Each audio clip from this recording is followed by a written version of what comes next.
Hello,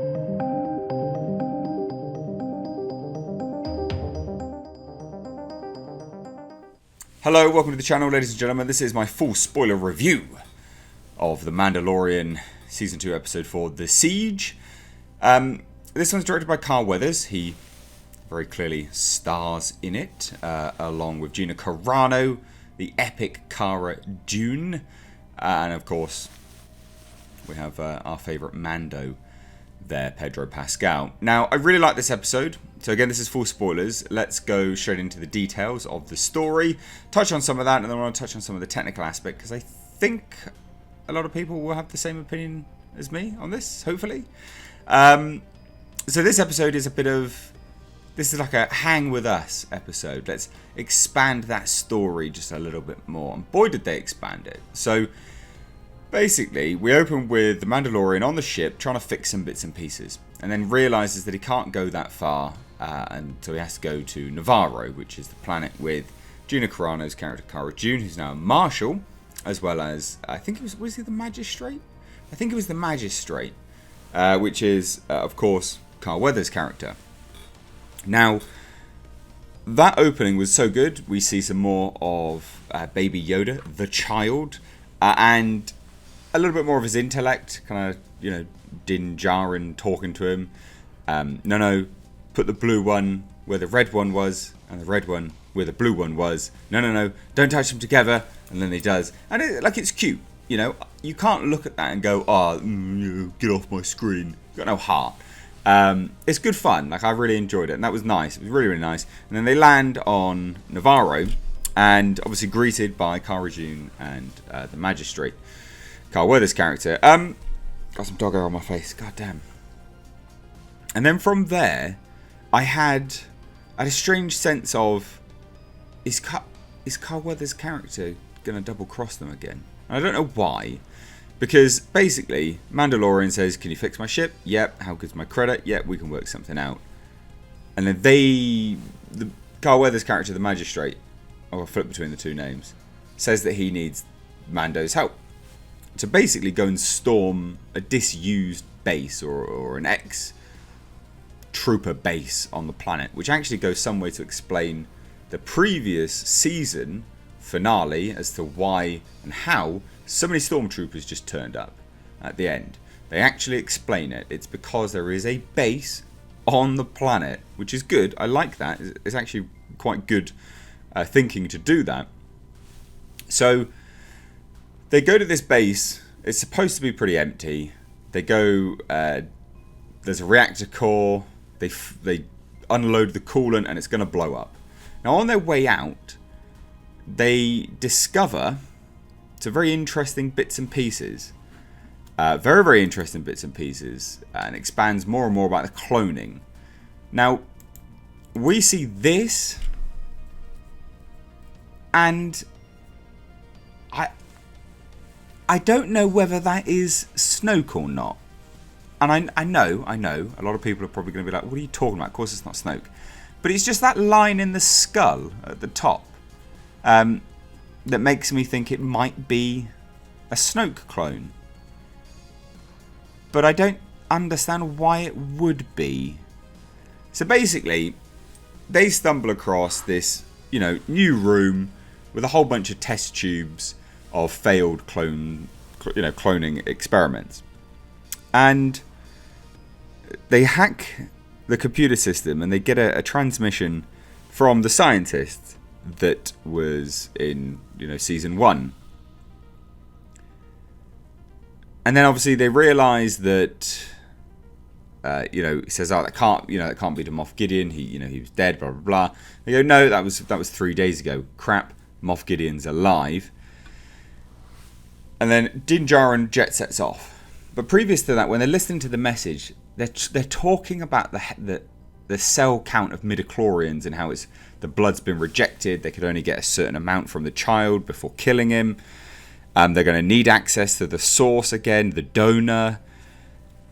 And I can't help but think that this, because obviously a lot of people would instantly just think, oh, this is definitely to do with the Emperor. But by this point, the Emperor would already be in a clone body, right?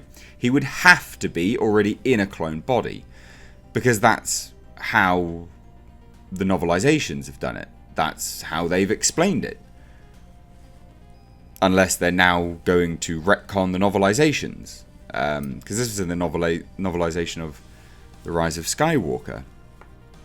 So, I don't know what these are.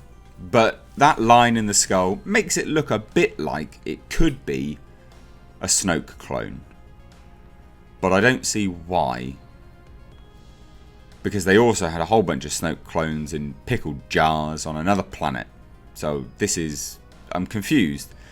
It could also be that Moff Gideon is looking to create his own clone army. Right? He has scientists from... I keep saying kimono, but it's not that, because that's a Japanese dress. Basically, they already have scientists who have worked with cloners before. So I think he's looking to build his own clone army. And the reason why I think that is because, of course, Carl Weathers, Cara Dune escapes. And when they get back to the little settlement of Navarro, Mandalorian flies off into space, and we cut to another element of the series, which is Moff Gideon on his cruiser. And in there, we see these things in the background. Now these are, I believe, Dark Troopers. These are battle droids. So I'm sat here thinking, well, Moff Gideon's clearly trying to build an army. Right? This clone thing must be an attempt at making a clone army. And obviously he's got two, people that are smart would have two experiments at the same time. So he's got his Dark Troopers being built, but he's also got his clone army being built. His clone army that are Force sensitive. So, I don't...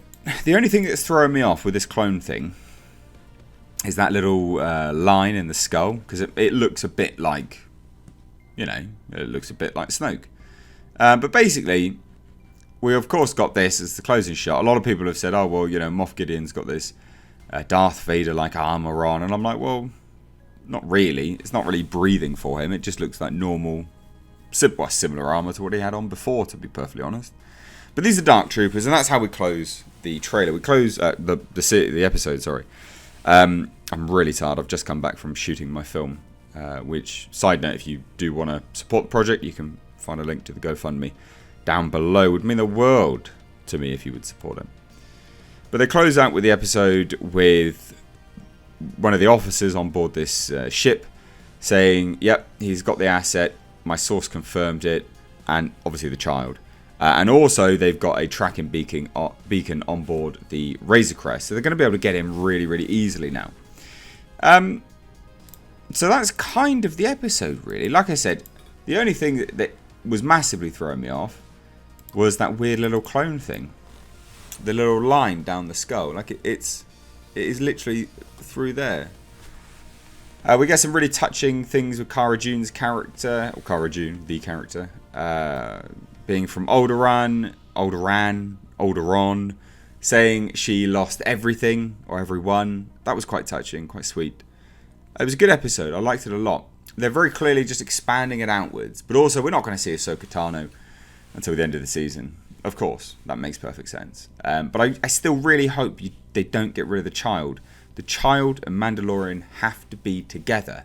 I don't want to see an offshoot series with Mandalorian by himself and then Ahsoka Tano training a little baby Yoda.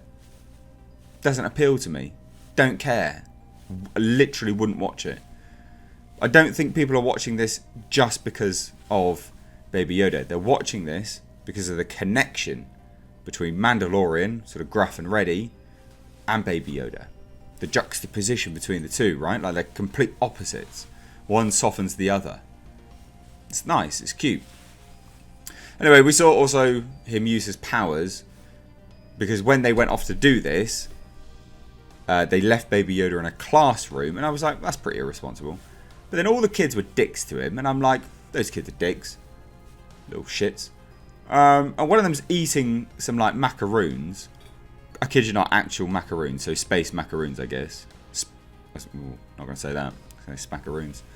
And Baby Yoda's like, yeah? And he's like, no. I'm like, motherfucker, I'd bitch slap you to high heaven if that was my kid. What are you doing? That's a child. You give him your macaroon. What are you doing? So anyway, Baby Yoda, like a boss, used the force powers to steal his little macaroons from this kid. And he ate them. Like a boss. So anyway, so there you go, that's my review. I'm looking forward to the next one. But my point about Carl Weathers and his directing, right? His directing is good, but he wasn't good as the action director. Now, I say this because the last episode, we had fantastic direction on action. It was standout. Now, I think Carl Weathers' action directing would normally be alright, but because we've already seen Bryce Dallas Howard bring an A game to action directing in the previous episode, this action felt very lackluster, and it could have been amazing. So that was a shame, I thought. But anyway, love to hear your thoughts on this, so please do let me know down below in the comments. Like I said, midway through this, I've just got back from making my film. I'm super tired. It was a very long shoot, like long hours. We were filming a monologue until like 4 AM. Christ.